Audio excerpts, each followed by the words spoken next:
Saudara sekalian, Shalom. Jumpa lagi bersama dengan saya di dalam video pastoral. Saya yakin setelah begitu banyak video-video pastoral yang saudara tonton, yang saudara saksikan di dalam waktu-waktu belakangan ini, ada begitu banyak berkat yang saudara dapatkan. Ada begitu banyak hal yang Tuhan ingatkan kepada saudara. Nah, sebelum kita masuk di dalam video pastoral hari ini, jangan lupa untuk subscribe, jangan lupa untuk like jika saudara diberkati, dan bagikan kepada teman-teman saudara. Saudaraku, hari ini kita berhadapan dengan begitu banyak realita yang membuat kita seringkali bertanya, kenapa? Yang membuat kita bertanya, kok bisa ya Tuhan? Seringkali ada begitu banyak pertanyaan-pertanyaan yang muncul dalam hati kita. Tuhan, apa solusinya? Tuhan, kenapa Engkau biarkan orang seperti itu tetap hidup di dalam dunia ini? Oh saudaraku, sesungguhnya ada begitu banyak pertanyaan yang muncul di dalam pikiran kita. Tapi saudaraku, tahukah Anda bahwa sebenarnya tidak semua pertanyaan yang kita tanyakan adalah pertanyaan yang tepat. Banyak pertanyaan-pertanyaan yang kita tanyakan seringkali hanya membawa kita kepada rasa ingin tahu, hanya membawa kita untuk memuaskan pikiran kita, dan tidak membawa satu dampak yang signifikan di dalam pertumbuhan kita. Saudara, sebagai contoh, sebelum Tuhan Yesus naik ke surga, ketika dia sedang bersama-sama dengan murid-muridnya bertanya kepadanya, Tuhan, apakah Engkau mau pada masa yang sekarang ini memulihkan kerajaan Israel? Saudara, apa jawab Tuhan Yesus?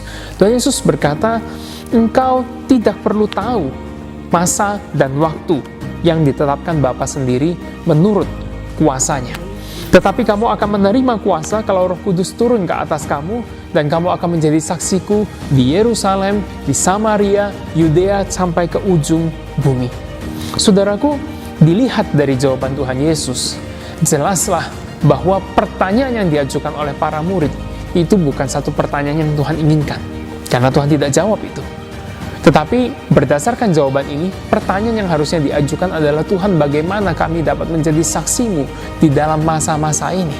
Saudaraku, saya kira itu adalah pertanyaan yang tepat, pertanyaan yang benar, dan itu adalah seharusnya pertanyaan yang kita ajukan di dalam masa sekarang ini. Tuhan, bagaimana aku dapat menjadi saksimu di dalam masa-masa sekarang ini? Saudaraku, kalau kita bertanya seperti itu, maka saya yakin kita akan didorong, Tuhan akan memberikan kita kekuatan, memperlengkapi kita untuk menjadi saksi Tuhan yang lebih efektif, yang lebih indah lagi bagi orang-orang di sekitar kita di dalam kondisi ini. Saudara, ajukanlah pertanyaan itu hari ini.